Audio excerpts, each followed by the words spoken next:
श्रीराम जय राम जय जय राम. नमस्कार. आज दिनांक 19 एप्रिल.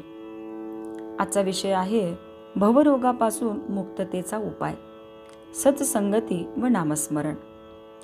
एका गावात एक वैद्य राहत होता.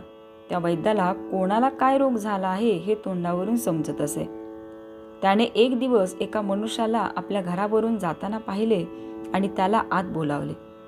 वैद्याने त्या माणसाला सांगितले की तुला एक भारी रोग झाला आहे, पण मी सांगतो ते औषध घे आणि मी सांगेन त्याप्रमाणे पथ्य पाळ, म्हणजे तुझा रोग बरा होईल.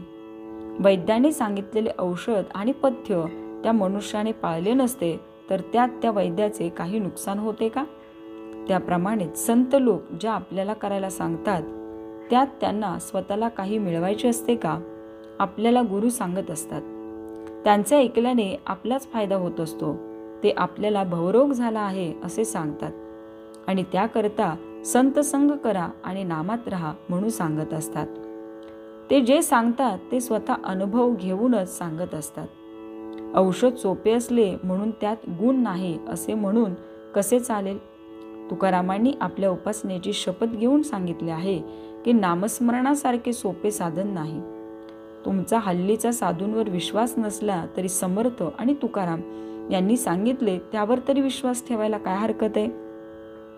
त्यांनी तुमच्या कल्याणाकरताच ते साधन सांगितले आहे.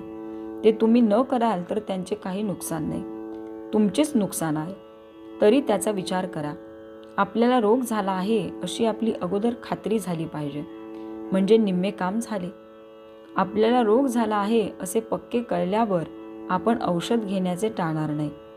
संसारात सुख नाही असे आपल्याला दिसत असताना ज्या योगाने सुख मिळेल त्याच्या खटपटीला लागले पाहिजे. त्याकरता होईल तितके नामात राहण्याचा प्रयत्न करा, म्हणजे तुम्हाला खरे समाधान मिळेल. एका मनुष्याने 30 वर्षे मनापासून नोकरी केली. तो म्हणाला, भगवंताची पूजा आणि भक्ती कशी करावी हे मी नोकरीपासून शिकलो. त्याला विचारले, ते कसे? तेव्हा त्याने उत्तर दिले, नोकरीमध्ये वरिष्ठांच्या मर्जीप्रमाणे वागावे लागते. तो जिथे बदली करील तिथे आपल्याला जावे लागते. मग घरात अडचण असली तरी तिथे आपले काही चालत नाही, म्हणजे आपले पण बाजूला ठेवावे लागते.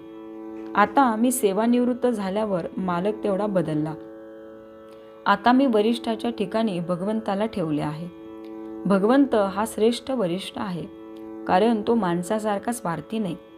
तो अत्यंत निस्वार्थी असल्यामुळे माझ्या हिताचेच नेहमी घडवून आणतो. म्हणून मी आता अत्यंत आनंदात आहे. याचप्रमाणे प्रत्येक माणसाने आपल्या प्रपंचापासून परमार्थ करायला शिकले पाहिजे. हेच आपल्या जीविताचे सार आहे. तात्पर्य, अनन्यतेशिवाय भगवंताची प्राप्ती नाही, त्यातच भक्ती जन्म पावते. श्रीराम जय राम जय जय राम.